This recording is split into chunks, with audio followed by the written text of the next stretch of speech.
కేంద్రంలో బడేబాయ్ రాష్ట్రంలో చోటేబాయ్ పార్టీ సిద్ధాంతాలను తుంగలో తొక్కి ప్రజాస్వామ్య విలువలను పాతర వేస్తున్నారని అన్నారు విమర్శించారు బీఆర్ఎస్ నేత ఆర్ఎస్ ప్రవీణ్ కుమార్.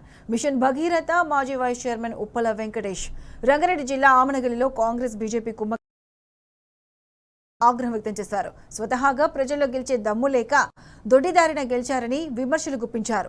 బీఆర్ఎస్ పార్టీలో గెలిచిన కౌన్సిలర్ను తీసుకుని కాంగ్రెస్ చైర్మన్ చేశారని, ఇది ముమ్మాటికి బీఆర్ఎస్ నైతిక విజయమేనని తెలిపారు.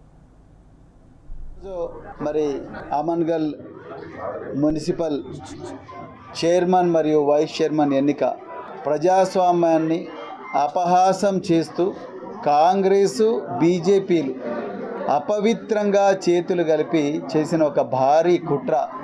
దీనికంతటికీ మరి మొదటి నుండి కూడా ఏ విధంగా అయితే 6 గ్యారంటీలు అమలు కానీ అలవి కానీ హామీలు ఇచ్చి ప్రజల మీద మత్తుమందు చల్లి కాంగ్రెస్ వాళ్ళు ఇదే తుక్కు కూడా సాక్షిగా రేవంత్ రెడ్డి గారి నాయకత్వంలో ఇక్కడ కేసీఆర్ గారిని ఓడించి ప్రజల దృష్టి మరల్చి మరి అధికారం హస్తగతం చేసుకున్నారు.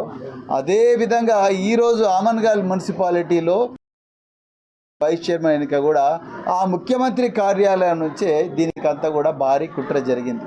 మీరు ఒక్కసారి ఆలోచిస్తే మరి రేవంత్ రెడ్డి గారు మొదటి నుంచి కూడా చెప్తున్నారు, మోడీ గారు బడేబాయ్, నేను చోటాబాయ్.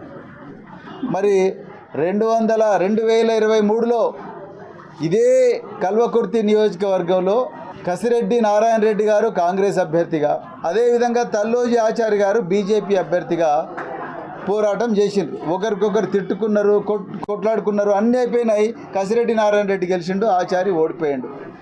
ఇలా ఏం జరిగింది అమన్గల్లో? మేము మొదటి నుంచి చెప్తున్నాం, బీఆర్ఎస్ పార్టీ బండి సంజయ్ ఏమో రేవంత్ రెడ్డి ప్రొటెక్షన్ ఫోర్స్గా మారిండు, రేవంత్ రెడ్డి ఏమో బండి సంజయ్ సెక్యూరిటీ ఫోర్స్గా మారిండు, కిషన్ రెడ్డి వీళ్ళందరికీ సపోర్ట్ చేస్తున్నాడు. ఈ నాటకం అంతా కూడా కిషన్ రెడ్డి గారు అదేవిధంగా రేవంత్ రెడ్డి గారు కలిసి ఆడుతున్న నాటకం చాలా క్లియర్గా తెలుస్తూ ఉన్నది. ఒక్క కౌన్సిలర్ సీటున్న కాంగ్రెస్ పార్టీ 8 కౌన్సిలర్ల సీట్లు తెచ్చుకున్న బీఆర్ఎస్ పార్టీని ప్రజాస్వామ్యబద్ధంగా భారీ మెజారిటీతోని ప్రజల మనసు చూరగొని తెచ్చుకున్న మరి బీఆర్ఎస్ పార్టీని పక్కకు పెట్టి అపవిత్రంగా కాంగ్రెస్ మరియు బీజేపీలు చేతులు కలిపి అలా చైర్మన్ ఎన్నికను చైర్మన్ పోస్టును హస్తగతం చేసుకున్నారు. ఈరోజు ఆమన్గల్ మున్సిపాలిటీలో మున్సిపాలిటీ ఎన్నికలలో ఆమన్గల్ ప్రజలు మున్సిపాలిటీ ఓటర్లందరూ కూడా బీఆర్ఎస్ పార్టీకి మెజారిటీ ఓట్లేసి స్థానాలను గెలిపించారు. ఈరోజు ఎవరికో పుట్టిన బిడ్డను, ఇంకా ఎవరికో కాదు, మా బీఆర్ఎస్ పార్టీకి పుట్టిన బిడ్డను చాతగానితనంతో కాంగ్రెస్ పార్టీ దత్తత తీసుకొని ఈరోజు నా బిడ్డ అని చెప్పుకున్నది ఈ మున్సిపాలిటీలో. ఇంకా ఈ ఆమన్గల్ మున్సిపాలిటీలో కాంగ్రెస్ పార్టీకి వచ్చింది ఏకలింగం. ఎక్కడ చరిత్రలో లేని విధంగా బీజేపీడు కాంగ్రెస్కు వంతవాడిండు ఈ ఆమన్గల్లా. ఈరోజు ఈ గడ్డ బీజేపీ గడ్డ అన్నది ఈరోజు గీత దాటింది. బీజేపీ పార్టీ ఈరోజు 50% దాటి ఓట్లు బీఆర్ఎస్ పార్టీకి కారు గుర్తుకొచ్చినాయి.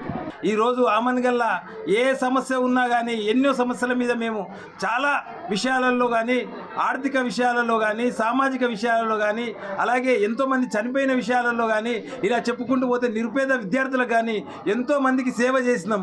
ఈరోజు ఒక మంచి సంకల్పంతో ఈరోజు రాజకీయాలకు రావడం జరిగింది. అయినా కానీ ఈరోజు ఓర్వలేక నువ్వు ఎట్లా గెలుస్తావో చూస్తా, నువ్వు ఎట్లా చేస్తావో చూస్తా, ఆమన్గల్ మున్సిపల్ చైర్మన్ ఎట్లయితావో చూస్తా అని చెప్పి ఒక అనైతికంగా ఈరోజు ఒక విలువలు లేని రాజకీయాలు చేసి 2 జాతీయ పార్టీలు కుమ్మక్కై ఈరోజు మమ్మల్ని ఓడించడం జరిగింది. మా పార్టీలో ఉన్న 6వ వార్డు కౌన్సిలర్ పత్యానాయకుని తీసుకొని పోయి ఈరోజు చైర్మన్ చేయడం జరిగింది. ఈరోజు చైర్మన్ అంటే ఒకసారి ఆయన మనస్సాక్షికి చెప్పుకోవాలి. 5 సంవత్సరాల నీ ఈ పీరియడ్లో ఏ ఒక్క రోజు కూడా నువ్వు మనస్ఫూర్తిగా సంతోషంగా ఉండలేవు.